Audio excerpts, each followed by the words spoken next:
Hi guys, my name's Elisha Ball. I'm one of the physios at Concentric Rehab based in Burwood.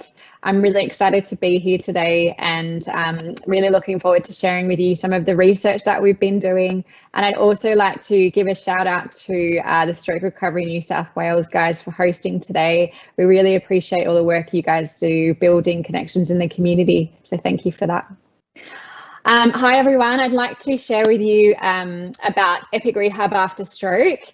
So I'm really excited to share some of the research that Dr. Kate Scrivener and Dr. Joe Glinsky and I are working on at the moment, but I also wanted to give you a bit of a rehash about how we got to that journey. So I'm just going to click next. So I thought we'd have a look at what these guys have in common to start with. We've just had the awesome Olympics and Paralympics across the world. And I wanted to take a moment to note that each and every person has things that they are passionate about, they're unique, and they have their own life lessons and skills they bring to that journey that they're on. And that goes the same for people who are surviving after stroke. I mean, something we need to keep in mind with when we're creating rehab programs for people in that situation. So I thought we'd start with a slide like this, and many of you know a lot about the brain and what drives cortical development, but sometimes things get a little bit more complicated than what they have to. And this is a hypothetical diagram of what happens in stroke recovery, and many of you would be familiar with this. But I wanted to draw your attention to what happens after the 6 months after having a stroke is that little plateau, I guess, that lots of people experience. And what we want to do is when we're treating people in the community is ask ourselves, well, why do we have that plateau? And what are we doing about it? And I think for us, I put a little bridge there to remind us, we want to sort of build a bridge between where people are currently and where they want to be. And that bridge is programs that should ideally be aspirational for those people, but also practical in how they're implemented.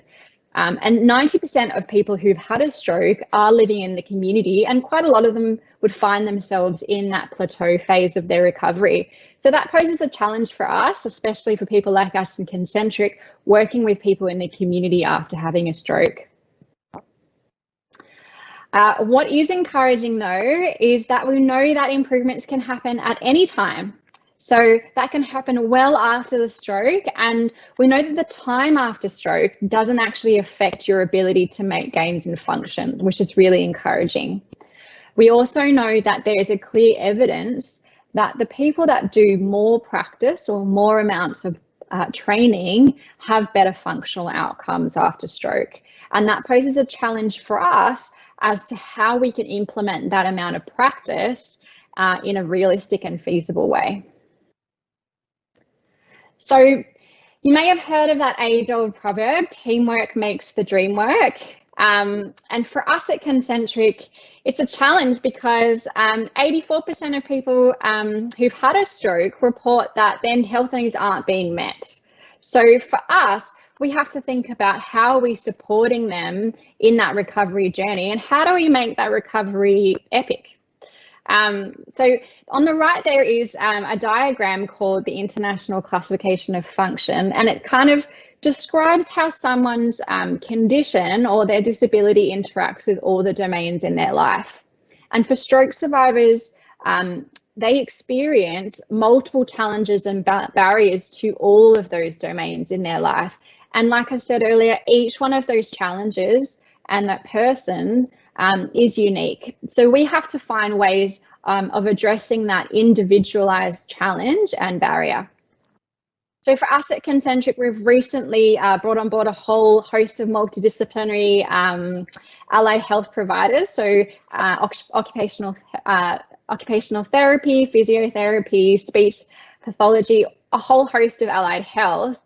And the reasoning ideally for addressing those barriers in a holistic way actually comes from this framework. And we know that the stroke guidelines are a living guideline.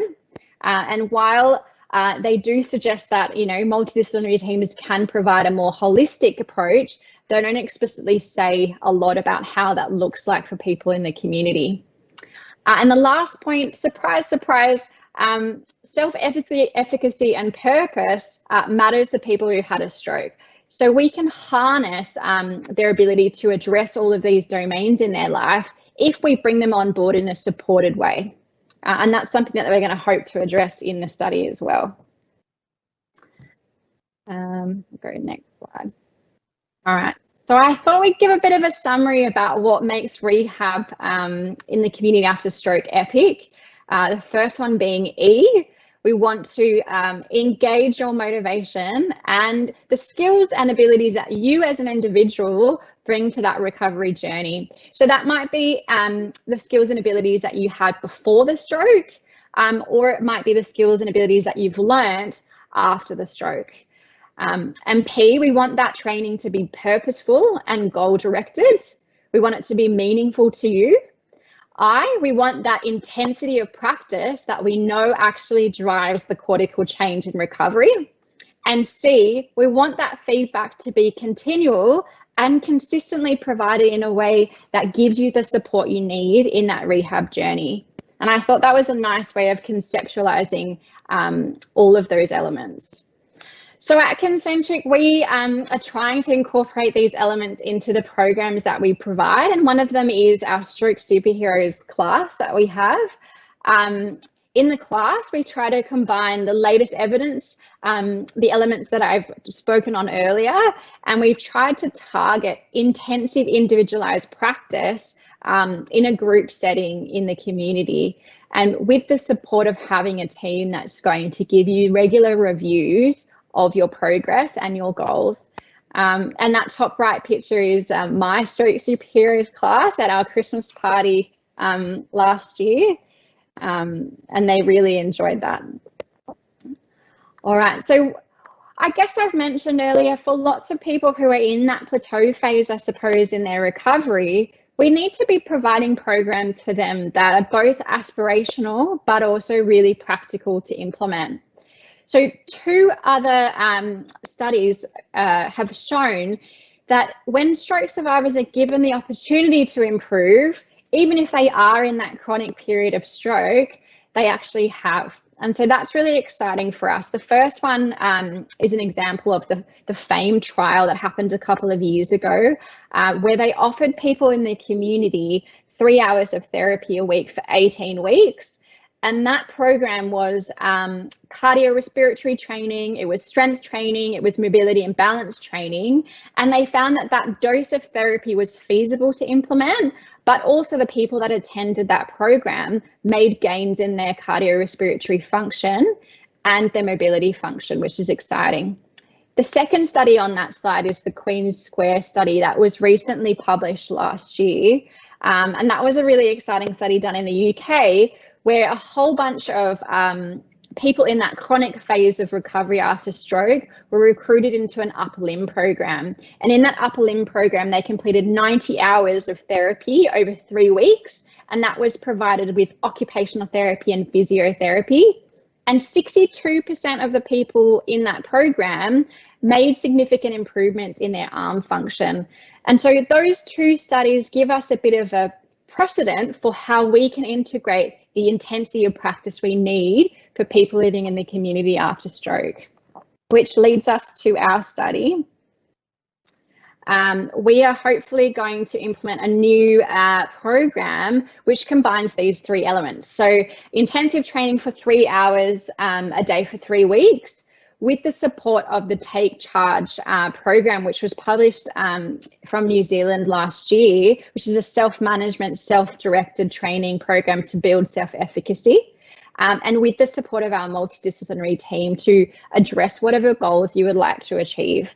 And if you're interested in something like that, I've put my email there at the bottom, and we would love to hear from you in terms of your feedback and your interests.